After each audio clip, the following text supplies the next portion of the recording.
अडीच वर्षांपूर्वी सिडको परिसरातील ॲडव्होकेट प्रशांत जाधव हे घरी जात असताना रात्री 11च्या सुमारास अज्ञात व्यक्तीकडून गोळीबार करण्यात आला होता.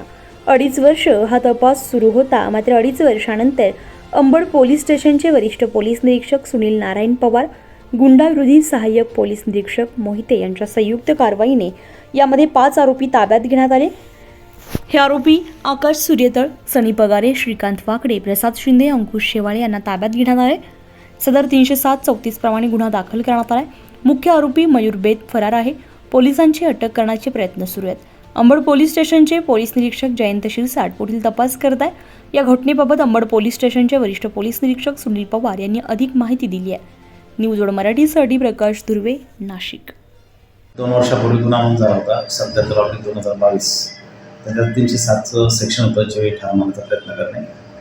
यामध्ये जवळपास 2-2.5 वर्षानंतर गुंडाविरोधी पथकाचे ए.पी. मोहिते यांना मिळालेल्या गोपनीय माहितीवरून याच्यामध्ये एक आरोपी पकडला गेला, आकाश सूर्यतळ. त्याच्याकडे आम्ही चौकशी केली तर त्या चौकशीमध्ये आम्हाला 2 आरोपींचे नाव निष्पन्न झाले. एक सनी पगारे उर्फ टक्क्या आणि एक बारक्या, असे 2 यांचं आम्ही नाव निष्पन्न झाल्यावर नंतर कळले की ते जेलमध्ये बंद आहेत, सेंट्रल जेलमध्ये उपनगरच्या पुण्यामध्ये. जेलमधून त्यांचा ताबा घेतला. त्यांच्याकडनं चौकशी केल्यानंतर याच्यामध्ये मुख्य आरोपी मयूर बेद, राणा फर्नांडिसवाडी याचं मेन सहभाग असल्याची त्यांनी आम्हाला माहिती दिली. आणि त्यानंतर याच्यामध्ये एक जो काही मध्यस्थ असा पोरगा होता प्रसाद म्हणून, त्याला देखील आपण ताब्यात घेतलं, अटक केलं.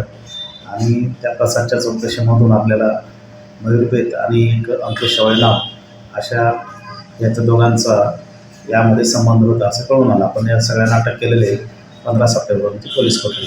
तर सध्या आरोपींकडे क्राईम ब्रँच आणि अंबड पोलीस स्टेशन यांच्यातर्फे कसून चौकशी करण्यात येत आहे. याच्यामध्ये काही तांत्रिक पुरावे वगैरे आहेत त्यांची पडताळणी करून आणि आरोपींकडे साक्षांकडे चौकशी करून गुन्ह्याचा पुढील तपास चालू आहे.